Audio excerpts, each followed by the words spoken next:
Bom dia, aqui é a tia Alessandra novamente. Ontem eu passei na aula explicando para vocês as atividades das páginas 65 a 67 de Geografia e agora estou aqui com vocês para corrigi-las. Então vamos lá? Abra o seu livro, por favor, na página 65. E aí na página 65 pede para a gente ler o trecho dessa reportagem para resolver as questões 6 e 7. Essa reportagem é sobre aquele calçadão de Ponta Negra que foi interditado, tá? Devido à força das marés e à erosão marinha que destruiu parte lá do calçadão e aí trazia risco para as pessoas que transitavam por ali. Então o juiz da 4ª Vara Civil de Natal pediu a interdição desse local. Na questão número 6, nos diz o seguinte: após ler a reportagem, aponte os principais agentes que modificaram a paisagem da praia de Ponta Negra. E são esses aí. Quais foram os agentes? São a força das marés e a erosão marinha, que provocaram a modificação daquele ambiente lá, fazendo com que houvesse desabamento e destruísse parte do calçadão, impedindo as pessoas de transitarem com segurança. Na questão número 7, a partir das informações que a reportagem apresenta, comente os impactos da erosão provocada pela força da água do mar na praia de Ponta Negra. Em seu comentário, descreva como a erosão marinha afetou a população local e também como o ser humano pode evitar os prejuízos causados pela ação da natureza. Então, vamos lá. O que é que nós podemos comentar aí, ó? A erosão marinha tem causado prejuízo aos comerciantes e turistas, pois tem destruído o calçadão construído para as pessoas transitarem, né?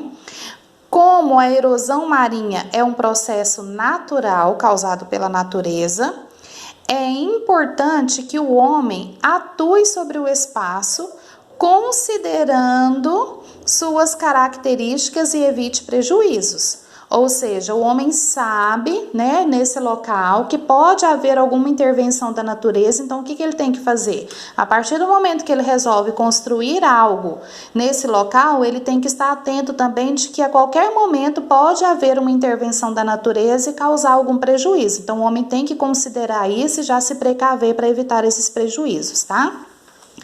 Na página 66, exercício 8, a imagem a seguir representa um rio que está passando por transformações devido ao assoreamento causado pela erosão. Como eu havia falado anteriormente na aula passada, na página 47 do seu livro tem as informações pertinentes ao assoreamento. E aí embaixo diz: a melhor ação que pode ser tomada para proteger as margens do rio qual que é a melhor ação? É restaurar a mata ciliar. Relembrando o que é mata ciliar? É aquela mata que fica na margem dos rios. Então, se restaura, se replanta essa mata ciliar, esse rio vai estar protegido do desabamento das suas margens, porque o desabamento das suas margens, os sedimentos que caem dessas margens vão cair no leito do rio, vão ficar depositados lá no fundo, que é o que provoca o assoreamento do rio. E às vezes até faz o desvio da curva desse rio, do curso da água desse rio, e o rio pode até desaparecer. Então, quando você restaura a mata ciliar, repõe, que é essa vegetação que fica nas margens do rio, evita esse tipo de prejuízo aí.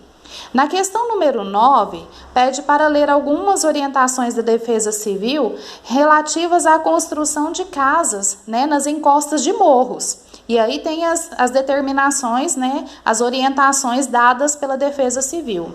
Na página 67, em relação a essas orientações, que eu marquei aí, que você lendo nas páginas 52 e 53, você vai ver sobre esse conteúdo. A questão aí na letra A, de acordo com as orientações da Defesa Civil, Quem mora próximo às áreas de encostas de morros e serras devem ficar atento. Indique a qual tipo de risco a Defesa Civil está se referindo.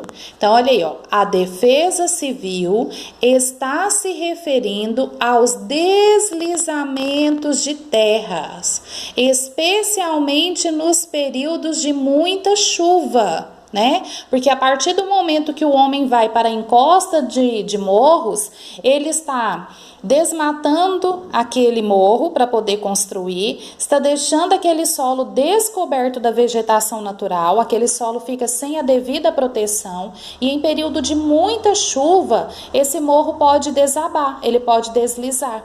Então a Defesa Civil já faz um alerta aí para que as pessoas que pretendem construir nesses locais estejam atentas, né, para não ocorrer esse tipo de acidente. Letra B. Por que as áreas de encostas escavadas com erosões ou desmatadas estão sujeitas a deslizamentos? O que eu acabei de falar aí, ó. Porque ficam expostas à ação das águas das chuvas. Sem a cobertura vegetal original, a água infiltra no solo, ou seja, penetra no solo. Este fica encharcado e pode ceder. Né? Foi o que eu mencionei a respeito da letra A. O que acontece? Quando se retira a vegetação original lá do solo, o solo vai ficar exposto à ação das chuvas, principalmente se for chuva forte.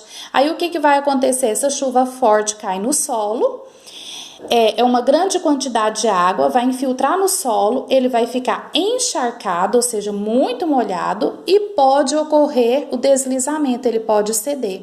E aí, com esse deslizamento, traz muito prejuízo, né? Casas podem ser soterradas e até mesmo pessoas podem ser soterradas. Se for no período da noite, da madrugada, as pessoas estiverem dentro de casa dormindo, elas podem ser pegas de surpresa. Né? E aí não tem tempo nem de se defender, de correr. Então é algo muito perigoso mesmo. Na questão número 10, aponte na imagem a seguir cada uma das formas de relevo. E aí eu anotei aí, ó, para vocês estarem voltando a leitura nas páginas 54 e 55 que tinha aí sobre esse conteúdo. Então nós temos uma imagem aí, tem as características para identificar qual tipo de unidade de relevo correspondente. A primeira aí é o planalto. São áreas mais ou menos planas, onde a erosão é maior que o acúmulo de materiais. Geralmente apresentam altitudes elevadas. Olha lá, planalto. É a junção das palavras plano e alto, né? Então é um lugar mais plano, mas com altitude mais elevada. A próxima imagem aí nós temos a depressão. São áreas mais baixas em relação ao nível do mar ou às áreas vizinhas. E por último, nós temos aí a planície. A acumulação de materiais nesse local é maior que a erosão. Geralmente são extensas, mais ou menos planas e de baixa altitude. Então, encerramos aqui a correção da nossa atividade de geografia desta semana, tá? Na próxima semana nós voltamos com novo conteúdo. Após a correção dessas atividades, quando você tiver oportunidade, faça uma leitura novamente para estar fixando os seus conhecimentos e eu conto com a colaboração de vocês. Beijocas!